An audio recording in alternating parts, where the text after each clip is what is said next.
है everyone, Nifty का analysis देख लेते हैं। कल है वीकली एक्सपायरी निफ्टी की, तो क्या डायरेक्शन रह सकती है, क्योंकि मंडे के दिन आप देखो इतना बड़ा गैप डाउन हुआ, उसके बाद मार्केट कहीं ना कहीं पूरा रिकवर कर गया। इसका मतलब मार्केट में स्ट्रेंथ है, स्ट्रांग है मार्केट।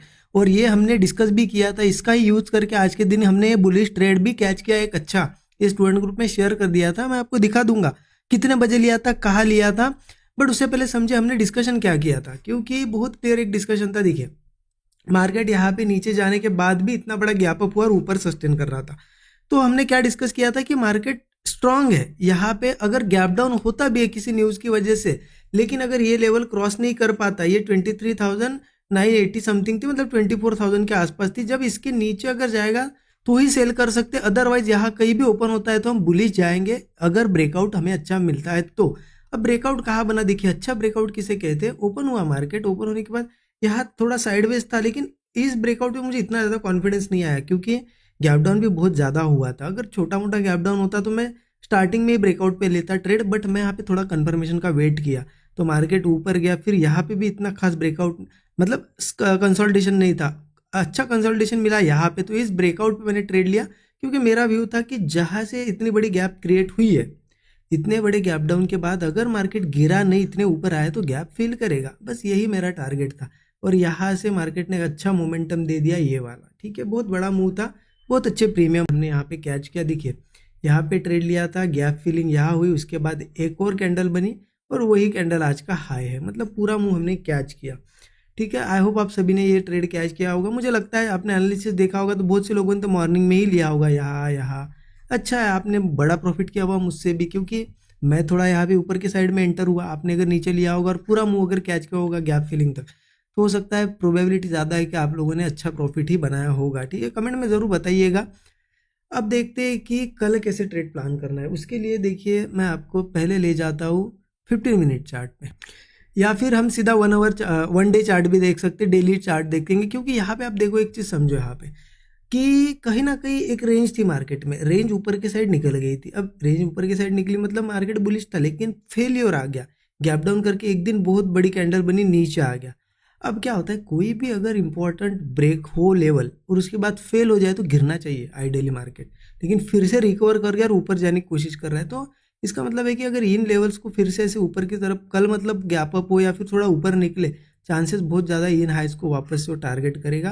क्योंकि फेल होना था तो यहाँ से चांस था उसे, लेकिन ऊपर आएगा तो ये ऊपर के साइड ही निकल सकता है। इसलिए कल के लिए थोड़ा बहुत बुलिश ही व्यू है मेरा। मैं कहाँ ट्रेड प्लान करूँगा, देखिए 15 मिनट चार्ट पे बताता हूँ आपको। छोटे टाइम फ्रेम पे एंट्रीज बनती है, इसलिए छोटा टाइम फ्रेम बता रहा हूँ।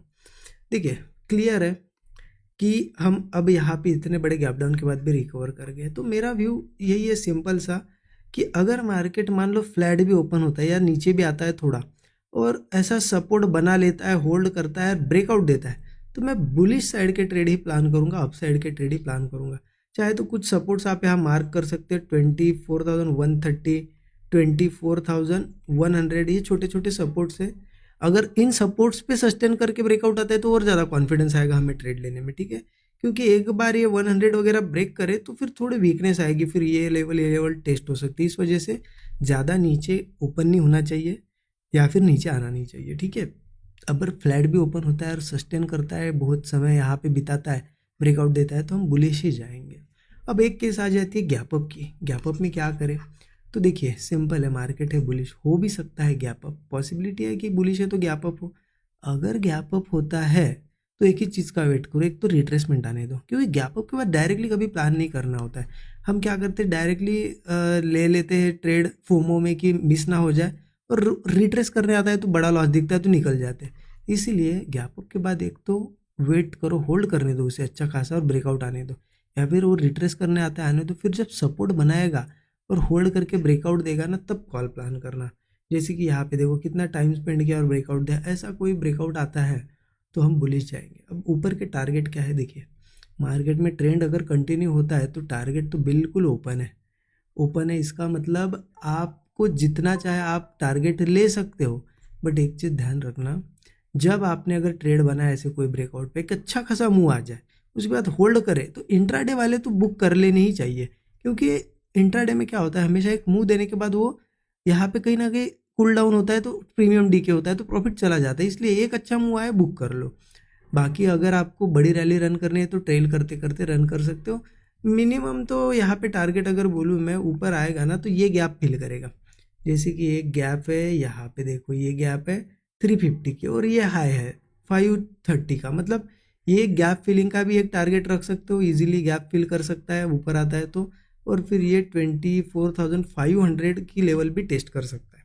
तो ये ऊपर के एज ए टारगेट पकड़ लो, या फिर आप अच्छा खासा 1:3 या 1:4 का रिस्क रिवॉर्ड मिले तो हम निकल सकते हैं, क्योंकि मिनिमम 1:3 हमने रखना ही चाहिए। मतलब आपने अगर कोई ब्रेकआउट पे ट्रेड लिया, आपका स्टॉप लॉस 10 पॉइंट का है तो 30 पॉइंट टारगेट लो ही लो, तब जाके आप टिक पाओगे, सस्टेन कर पाओगे, अच्छे प्रॉफिट बना पाओगे। ठीक है, तो इसे कहते हैं 1:3। आई होप एनालिसिस आपको समझ में आया होगा, अच्छा लगा होगा। कमेंट में ज़रूर बताइए।